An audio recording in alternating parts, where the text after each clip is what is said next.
حياكم الله مشاهدينا. لقاءنا يتجدد معكم عبر هذه المنصة وحلقاتنا المتسلسلة حول الفلكلور والتراث العراقي اللي يضم تقاليد طبعا وحكايات وأساطير وكلمات، وهي عبارة عن أفكار ومنتجات بشرية تحولت إلى تراث وفلكلور. من هذه المنتجات سواء الفكرية أو غيرها بالمفردات والعبارات انقرض، ومنها ما هو قائم لحد اليوم. ربما الجيل الحالي بعض المفردات ما يعرفها، لذلك حينما نطرحها احنا نشرحها ونوضحها ونشوف خلفياتها ومداليلها وين تطبق. طبعا موضوعنا اليوم راح نبدي به من قضية الإنسان، يعني من يدخل مكان، يعني يدخل بمطعم، يدخل بوليمة، يدخل بمأدبة ويطلع وما يدفع. طبعا هي يذكرني الحالة بأغنية فيروز ان احنا كنا طالعين ومش دافعين، يشعر بالانتشاء. طبعا قضية هي الإنفاق والفلوس وبذل المال بالنسبة للبشر صعبة، شلون سبحانه عز وجل يقول ويحبون المال حبا جما. من هذا الموضوع راح انطلق المفردة عراقية معروفة طبعا، وخاصة في كربلاء المقدسة، يعني أكثر شيء يعرفوها هي الكلاشة، أو يعرفوا باسم أبو الشرايخ، الشريخة. طبعا احنا بهالأيام اللي هي أيام كما قلنا بالحلقة السابقة أيام محرم وصفر في كربلاء، تكثر هاي المآدب والولائم اللي تقام بمناسبة شهر محرم وصفر، والسمة طبعا مفردة بالشريخة أو أبو الشرايخ. هاي أبو الشرايخ هي عبارة يعني استعملوها في كربلاء، استعملها الكربلائيون، تطلق على الشخص الذي يبحث عن الولائم العامة فيدخل دون دعوة ويأكل بنهم وشراهة، وقد يحمل معه كيسا يدس فيه ما يصل إلى يده من طعام ويذهب به إلى بيته. طبعا هاي الصفة هي مستقبحة في المجتمع، يعني إذا وصف شخص بها وقالوا فلان هذا كلاش، طبعا كأنما هاي إهانة يعني بكرامته، وإلا هي مو فد ميزة يعني يفتخر بها الإنسان.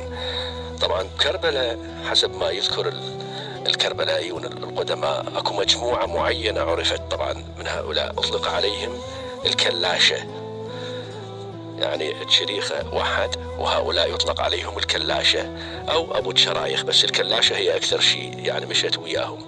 ومفرد الكلاشة كلاش نسبة الى الكلاش. الكلاش معروف عندنا هو النعل، يعني انا اتذكر حكاية دائما الوالد يرددها بشكل ساخر، يقول تمن ومرق ما ياكلاش، كباب وخبيز ما ياكلاش، تشريب لا ياكلاش. طبعا هاي اخير شيء لا ياكلاش يعني كأنما هو كلاش لانه استفز من هاي القضية.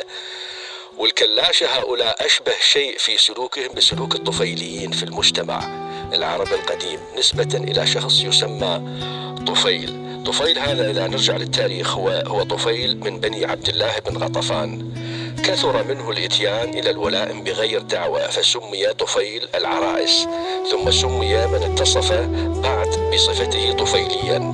وكان طفيل هذا يسكن الكوفة، وحدد المؤرخ الزرقلي زمنه بحدود النصف الأول من القرن الأول للهجرة. إذا قضية الكلاشة لها علاقة بالطفيلي. هذا الطفيلي أيضا يروح للولائم ويتطفل على هؤلاء حتى يحصل على وجبة مجانية. نرجع لقضية أبو الشرايخ والشريخة. الشريخة عند الكربلائيين معناها الوليمة العامة التي تقام في مناسبات الأعراس والختان والزواج والمآتم، فكان أهل الشرايخ يسارعون إليها يتبادلون أخبارها فيما بينهم، ولهم في ذلك إشارات ورموز لا يعرفها أحد غيرهم. يعني ذولا يجتمعون هم ذول الكلاشة وأهل الشرايخ يرصدونها، يتبادلون أخبارها، يحددون أماكنها مواقعها حتى ينطلقون إلها. طبعا أصل كلمة الشريخة هي من كلمة شرخ الفارسية يعني حسب ما يعتقد، ومعناها بالعربي هاي كلمة شرخ الفارسية معناها العجلة الدوارة. هسه شلون احنا حاليا نسميه شرخ العجلة الدوارة، فسمي يعني سموا هؤلاء بالشراخة. ليش؟ لكونهم يدورون بالشوارع. شلون هسه الشريخ يفتر يدورون بالشوارع والأزقة باحثين عن الوليمة، كما هو حال العجلة الدوارة. فهؤلاء الشراخة أو أبو الشرايخ أو أو الكلاشة. حاليا طبعا غيروها، ربما سموها العظامة.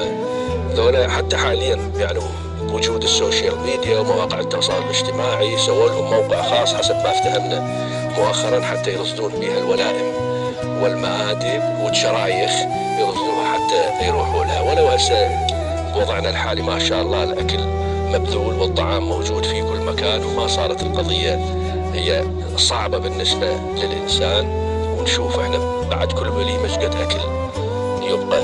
ولكن يبقى هذا من التراث العراقي والتراث الكربلائي على وجه التحديد، قضية الشريخة وأبو الشرايخ والكلاشة. مشاهدينا، هذا كل ما لدينا اليوم عن هذه المفردة الفلكلورية التراثية العراقية الكربلائية، وهي الشرايخ والكلاشة وأبو الشرايخ. نلتقيكم إن شاء الله، مع السلامة.